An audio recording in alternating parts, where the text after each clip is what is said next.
নমস্কার, আমি doctor Sabyasachi Saha, consultant brain and spine surgeon. বিজ্ঞানের যত অগ্রগতি হয়েছে সেটা আমাদের স্বাভাবিক দৈনন্দিন জীবনে যেরকম প্রভাব ফেলেছে সেরকমই কিন্তু মেডিকেল ফিল্ডেও বিভিন্ন নতুন ধরনের জিনিসের ইনভেনশন হয়েছে।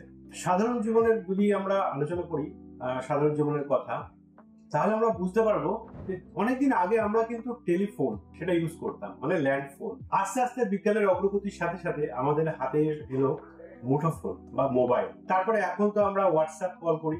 ঠিক এইরকমই বিজ্ঞানের অগ্রগতির সাথে সাথে বিভিন্ন নিউরোসার্জারি বা স্পাইন সার্জারি বা জেনারেল সার্জারিও অনেক জিনিসের ইনভেনশন হয়েছে। আমাদের যুগের সাথে তাল মিলিয়ে চলতে হয়।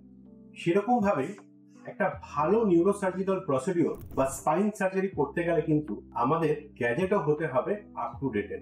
সেই রকমই যদি আমরা দেখে থাকি যে আমাদের কাছে এখন রয়েছে নিউরোসার্জিক্যাল মাইক্রোস্কোপ। এই নিউরোসার্জিক্যাল মাইক্রোস্কোপ নিয়ে কিন্তু অনেক ওটি আমরা এই বরানগর সঞ্জীবনী হসপিটালে করছি। কি সুবিধা এই নিউরোসার্জিক্যাল মাইক্রোস্কোপের? এই নিউরোসার্জিক্যাল মাইক্রোস্কোপ থাকলে আমাদের দেখতে, মানে সার্জিক্যাল অ্যানাটমিকে দেখতে অনেক সুবিধা হয়। এটা বেটার ভিজুয়ালাইজেশন প্রোভাইড করে, বেটার ইলুমিনেশন, মানে অনেক উজ্জ্বল আলোর মধ্যে কিন্তু আমরা ওটিটা করতে পারি এবং অ্যানাটমি গুলোকে খুব মাইনিউটলি আমরা কিন্তু পর্যবেক্ষণ করতে পারি এবং অপারেশনটা করতে পারি।